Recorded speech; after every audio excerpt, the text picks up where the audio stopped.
Желтоқсан батыры, халық қаһарманы Қайрат Рысқұлбеков өз-өзіне қол салды ма? Әлде оның өліміне кімдер себепші болды? Бүгінгі видеода осы сұрақтарға жауап іздеп көреміз.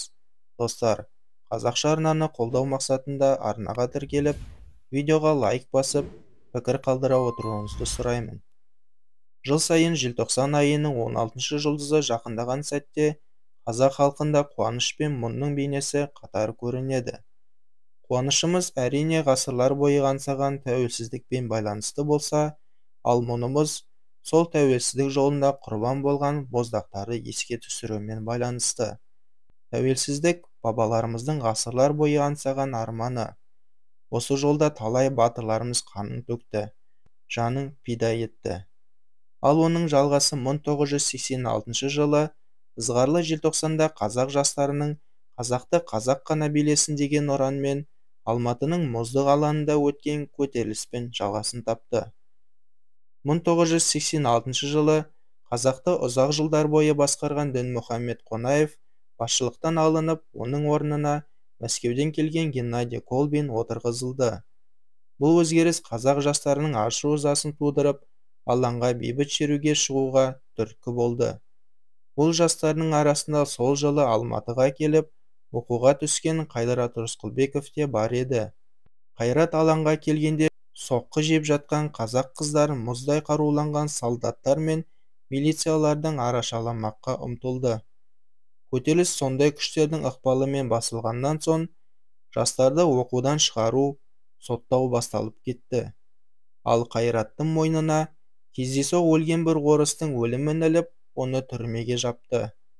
Ол соңғы демі қалғанша өзінің кінәсіз екендігін және адам баласын өлтірмегендігін айтты.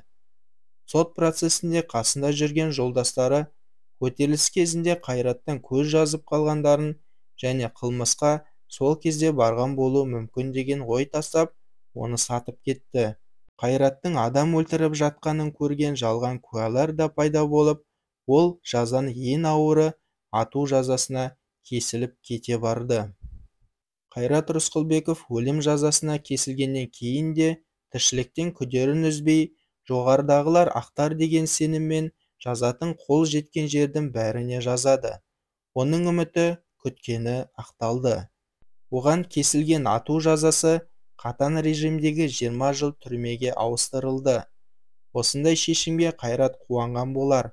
Ақталам деген сенімі нығая түскен болар. Бірақ неге екенін Қайрат қуанбайды. Керісінше, өзін-өзі өлімге қия салды. Олай болуы мүмкін бе? Қайрат Рысқұлбековтың жазасы 20 жылға ауыстырылғаннан кейін, ол мерзімін Свердловскідегі түрмеде өткізу керек болатын. Бірақ сол түрмеге апара жатқан жолда оны Семейден түсіріп алып, сол жердің түрмесіне қамайды. Оның жанына Цыган атты лақап аты бар Кузнецов деген қылмыскер мен Ласенко деген адамды отырғызады. Ал 1988 жылдың 21 мамырында Ласенко оны өзінің майкасына асылып жатқан күйінде табады. Қайраттың інілері оның аяқ киіміне шаң жұқтырмайтын таза жан болғанын айтады. Өз киімі тұрғанда Ласенконың кір-кір майкасын өлсе де алмас еді дейді. Ал артында қалған соңғы хатын Кузнецов алып, жоқ қылғанын Ласенко кейін Қайраттың туыстарына әңгімелеп берген. Сол үшін Цыганның түрме басшылығынан наша мен шошқа майын сыйлыққа алғаныңды айтады. Бірақ ең қызығы, жоғалған хат мекен жайын дәл тауып, Қайраттың ата-анасына тапсырылды. Онда Қайраттың өлімге бас тіккені, ата-анасынан кешірім сұрағаны, барлығымен қоштасқаны жазылады. Бірақ туыстары да, достары да хаттың Қайратқа тиесілі екендігіне сенбейді. Қайрат Рысқұлбековтың өлімінің бірден-бір себебі оны айтулы қылмыскер Цыганның өлтіріп, асып қойғаны болуы мүмкін.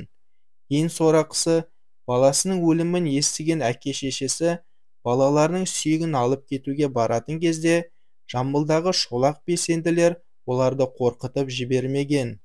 Ал Семейдегілер болса, сіздерге 3-ақ күн береміз деп, кейін өздері астыртын жерлей салған. Осының барлығы нағыз рухты, намысты, өмірге құштар жастың өз-өзін өлтіруі мүмкін емес деген ойға жетелейді.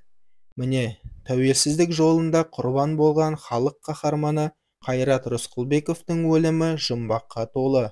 Және қазіргі кезге дейінде оның ажалының құпиясы ашылып, ақ-қарасы ресми дәлелденген жоқ. Ғасырлар бойы бабаларымыздың армандаған тәуелсіздігімізді көзіміздің қарашығындай сақтау және осы жолда құрбан болған батырларымызды ұмытпау әрбіріміздің парызымыз. Достар, видео ұнаса лайк басып, пікір қалдыруды және арнаға тіркелуіңізді сұраймын. Келесі шығарылымда кездескенше.